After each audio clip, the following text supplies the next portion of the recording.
मुखर्जी नगर में कल एक कोचिंग सेंटर में आग लग गई तो चीख पुकार मच गई। कोचिंग सेंटर में लगी आग के बीच खिड़की से रस्सी के सहारे उतरते युवा लोगों को डरा गए। यानी देश के आईएएस, पीसीएस, एसएससी सरीखे कोचिंग सेंटर का हब कहे जाने वाले मुखर्जी नगर के एक संस्थान में शॉर्ट सर्किट से आग लगती है। उसके बाद भले ही बड़ा हादसा ना हो, लेकिन भविष्य में अनहोनी की आशंका लोगों को डरा जाती मैं बाहर था, लेकिन जैसे ही मैंने वीडियोस देखी हैं, यहाँ पे फायर को लेके कोई इंतजाम नहीं था, फायर एक्सटिंग्विशर्स नहीं थे, बच्चे छत से कूदे हैं, कोई बिल्डिंग की हालत आप देख ही रहे हो कैसी है, ना सेफ्टी की कोई प्रिपरेशन है ना कुछ है, लेकिन फिर भी लोग कूदे हैं, बस बच्चों ने ही बचाया जो कि और यहाँ मुखर्जी नगर में जितनी बिल्डिंग है वहाँ सीढ़ी से जहाँ से आप इंटर होते हो क्लास में, वहाँ ही सारी लाइटिंग की सारी व्यवस्था वही है। तो अगर आग लग जाती है तो आपको भागने का कोई जुगाड़ ही नहीं है कि आप भाग सको, आपको फिर अंदर फंसना ही है। आगजनी की इस घटना में दर्जनों छात्रों के घायल होने की खबर आ रही है। कई छात्र तो गायब भी हैं, पता ही नहीं है।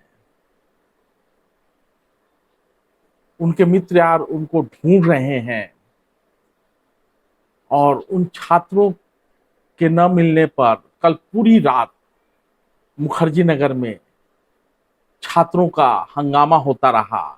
अभी भी हंगामा हो रहा है। जिस कोचिंग में हुआ था वहाँ की एक भी रिपोर्ट नहीं आई है कि वहाँ पे क्या हाल है। बच्चे, सारे बच्चे परेशान है, हमारे रूममेट परेशान है, हमारे साथ वाला बंदा अभी तक फोन नहीं मिला है।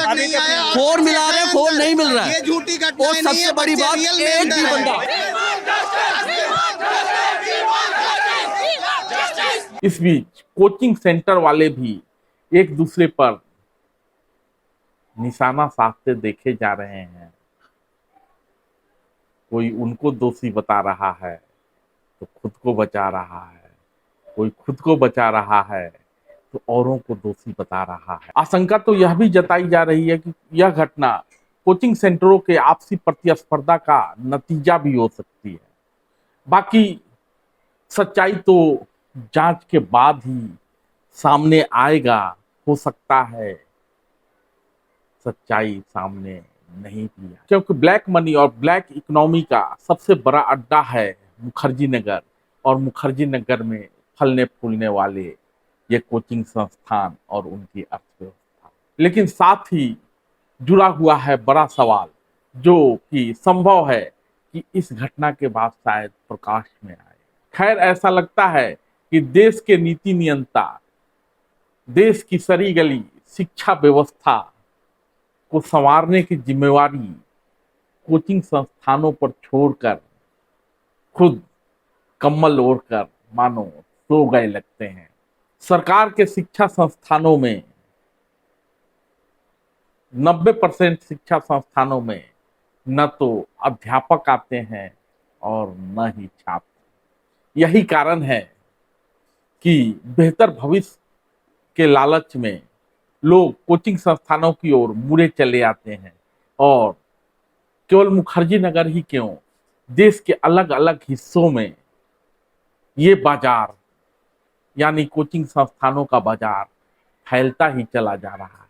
हब बने हुए हैं, शहर दर शहर, नगर दर नगर आपको मुखर्जी नगर दिखाई दे जाएंगे। और यह भी सच है कि इन कोचिंग संस्थानों में लोग लाखों रुपए देकर बेहतर भविष्य की तलाश में जद्दोजहद करते हुए दिखाई दे जाएंगे, लेकिन इंफ्रास्ट्रक्चर के नाम पर कुछ नहीं है। कभी भी मुखर्जी नगर टुकराया जा सकता है, लेकिन उन पर न तो कभी कोई छात्र सवाल उठाता है और न ही अभिभावक और न ही कोई सरकार। सब मिले हुए हैं जी। सुना है ना आपने ये डायलॉग, सब मिले हुए हैं जी। तो मुखर्जी नगर में भी सब मिले हुए हैं जी। ये बात और है कि मुखर्जी नगर में एक कोचिंग संस्थान में लगी आग के बाद सवाल खड़े हो रहे हैं, लेकिन सवाल सिर्फ मुखर्जी नगर नहीं है, या सवालों का दायरा सिर्फ मुखर्जी नगर तक नहीं पहुंचता। ये तो हर शहर में फलने फूलने वाले मुखर्जी नगर से पूछना ही होगा। बात सिर्फ इतनी भर नहीं है, मुखर्जी नगर आज जिस रूप में फैला है, फला है, फूला है कि पूरे इलाके में कोचिंग संस्थान ही दिखाई देते हैं, अनायास ही ऐसा नहीं हुआ है। और जो भी बदलाव हुआ है वो मंगरुआ की आंखों देखी है। बात शुरू करते हैं 1994-95 से लेकर अब तक हुए बदलाव पर, और एक लेखा जोखा रखने की कोशिश तो जरूर की जा सकती है, क्योंकि मंगरुआ का नाता आज भी मुखर्जी नगर से बना हुआ है। रोज आना जाना भले ना होता हो, लेकिन हर बदलाव की तरफ ध्यान तो जाता ही है। 1996 के आसपास मुखर्जी नगर में आईएएस और पीसीएस के कुछ कोचिंग संस्थान तो हुआ करते थे, लेकिन इसे कोचिंग संस्थान का हब बिल्कुल नहीं कहा जा सकता, क्योंकि बाकी कार्यालय भी हुआ करते थे। कुछ कोचिंग संस्थान थे जो कि छोटे छोटे थे, बमुश्किल 1000-1500 छात्र इन कोचिंग संस्थानों में पढ़ाई कर रहे होंगे। इन कोचिंग संस्थानों में मणिकांत सिंह का द स्टडी, अशोक सिंह का Meridian, YD Mishra IAS, R Kumar का जीएस, हेमंत झा भी यहाँ नहीं थे लेकिन कैंप में थे, इतिहास पढ़ाते थे। सरोज कुमार ने भी, जो कि ज्योग्राफी पढ़ाते थे, वो अपना कोचिंग संस्थान शक्ति नगर से चलाते थे। आगे चलकर मुखर्जी नगर के इलाके में चाणक्य आता है और उसके बाद कोचिंग संस्थान का फैलाव शुरू होता है। वर्ष 2000 के आसपास इस इलाके में चाणक्य का ब्रांच खुलता है। उसके बाद आपसी कोलैबोरेशन से कुछ बड़े कोचिंग संस्थान भी बनाए जाते हैं, एएलएस जैसे कोचिंग संस्थान शुरू होते हैं, और तब तक मुखर्जी नगर आईएएस पीसीएस की तैयारी करने वाले छात्रों का ही हब हुआ करता था। आगे चलकर और भी कुछ कोचिंग संस्थान खुले, जिनमें इन्हीं कोचिंग संस्थानों से या आईएएस की तैयारी कर रहे छात्र जो कि पूरी तरह सफल नहीं हुए, या कुछ लोग सफल भी हुए, उन्होंने अपना अपना कोचिंग संस्थान बनाया। तो छोटे छोटे कोचिंग संस्थान कुछ और खुले, लेकिन बड़ा बदलाव आता है वर्ष 2006 में, जब वनडे एग्जाम को लेकर कई कोचिंग संस्थान खुलते हैं और पारामाउंट जैसे कोचिंग संस्थान इस दिशा में लीड लेते हैं, और एक नहीं क्लासरूम दर क्लासरूम कई कोचिंग संस्थान खुलते जाते हैं। आगे चलकर पारामाउंट के संचालक यानी पति पत्नी में मतभेद पैदा होता है और एक नया संस्थान आकार लेता है, केडी कैंपस।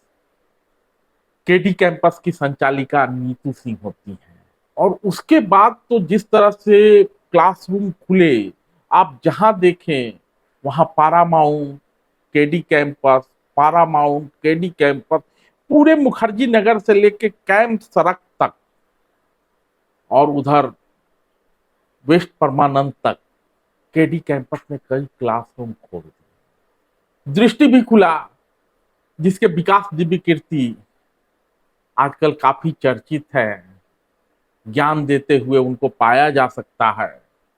और आपको आपकी जानकारी के लिए बता दूं, जो लोग दूर कहीं बैठे होंगे, मुखर्जी नगर के गणित को नहीं समझते होंगे, इन कोचिंग वालों के खुल्लम खुल्ला खेल को नहीं समझते होंगे, विकास दिव्य कीर्ति भी उन्हीं दिनों दृष्टि लेकर आते हैं और आज बड़ा कोचिंग संस्थान हो गया है।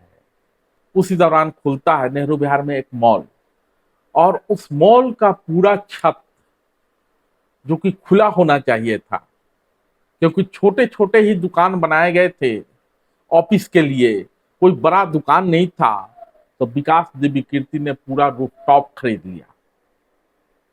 लीगल है, इलीगल है, इसको लेकर कई सवाल हो सकते हैं, लेकिन पूरा रूफटॉप विकास दिव्य कीर्ति के पास है, दृष्टि के पास है। आज भी मुखर्जी नगर यूपीएससी का मक्का मदीना कहा जाता है, लेकिन ये भीड़ जो दिखाई दे रही है इसमें यूपीएससी के छात्र तो हैं, लेकिन साथ ही हैं वनडे एग्जाम की तैयारी करने वाले छात्र, एसएससी, बैंक पीओ, रेलवे, ये सब छात्र आपको ज्यादा दिखाई देते हैं। और पारामाउंट तो अब थोड़ा सा कम हुआ है, लेकिन केडी कैंपस ने फिर से अपना विस्तार करना शुरू किया है। और ये जो छात्रों की भीड़ दिखाई देती है, केडी कैंपस में वनडे एग्जाम की तैयारी होती है, उसके भी बहुत सारे छात्र होते हैं। और बड़ा बदलाव ये आया है कि जब यूपीएससी की तैयारी करते थे छात्र तो आपको पूर्वी उत्तर प्रदेश और बिहार के छात्र ज्यादा दिखाई देते थे, लेकिन जैसे जैसे वनडे एग्जाम का संसार मुखर्जी नगर में फैला तो हरियाणा और पश्चिमी उत्तर प्रदेश, उत्तराखंड जैसे राज्यों से बड़े पैमाने पर छात्र वनडे एग्जाम की तैयारी करते हैं और इन कोचिंग संस्थानों में पढ़ाई करते हैं। हम सब जानते हैं कि कोरोना ने जिस तरह से देश के अर्थव्यवस्था को प्रभावित किया, उसी तरह मुखर्जी नगर के कोचिंग संस्थान की भी कमर तोड़ दी। कई कोचिंग संस्थान बंद हो गए, लेकिन जब कोरोना का मार खत्म हुआ तो फिर से धीरे धीरे ही सही कोचिंग सेंटर के शटर उठने शुरू हुए और नए खिलाड़ी भी बाजार में दिखाई देते हैं। इस पड़ाव पर मंगरुआ आपको एक नए खेल से रूबरू कराता है, और ये खेल किसी शराब घोटाले से कम नहीं है। कोचिंग सेंटर वाले मुंह नहीं खोलेंगे, लेकिन मंगरुआ मुंह खोलना चाहता है। एक घोटाले का संकेत है। दिल्ली सरकार की एक योजना है जय भीम प्रतिभा विकास योजना।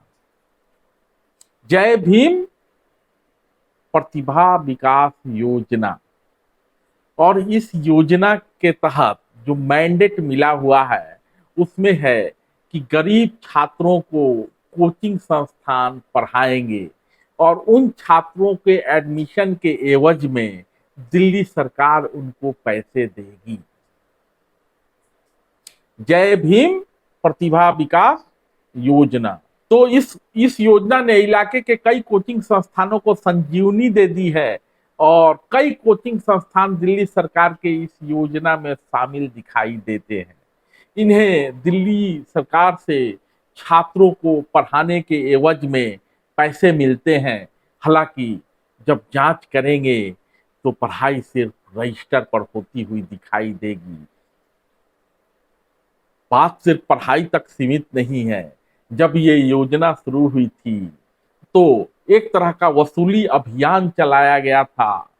आम आदमी पार्टी द्वारा चुनावी चंदे के नाम पर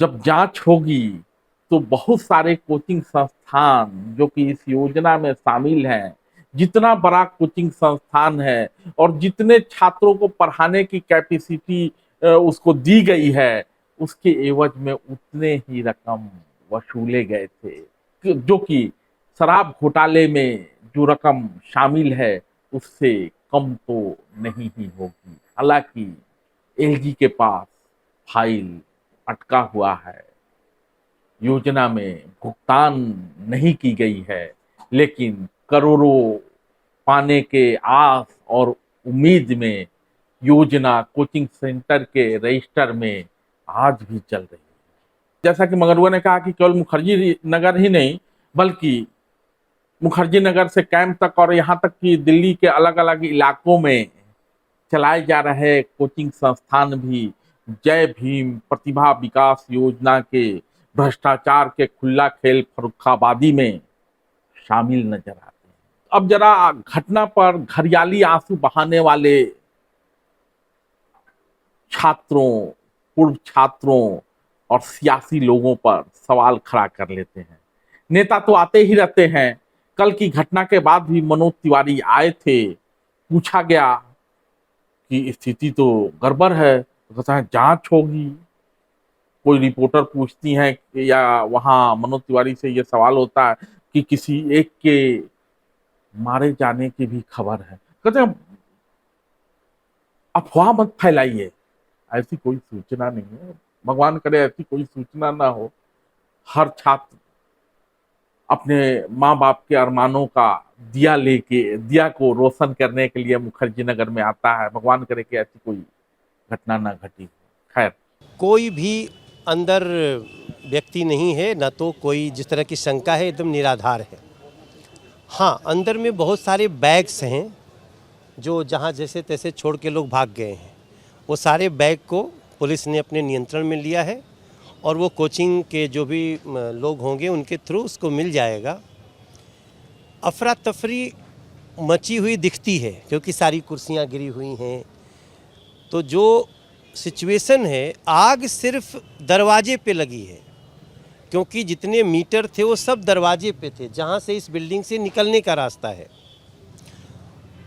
तो निश्चित रूप से जब उधर लोग गए होंगे, धुआं भरा है, उससे अफरा तफरी होगी और ऊपर से लोग कूदे। लेकिन ऊपर से भी दूसरे छत से जाने का आसान रास्ता है।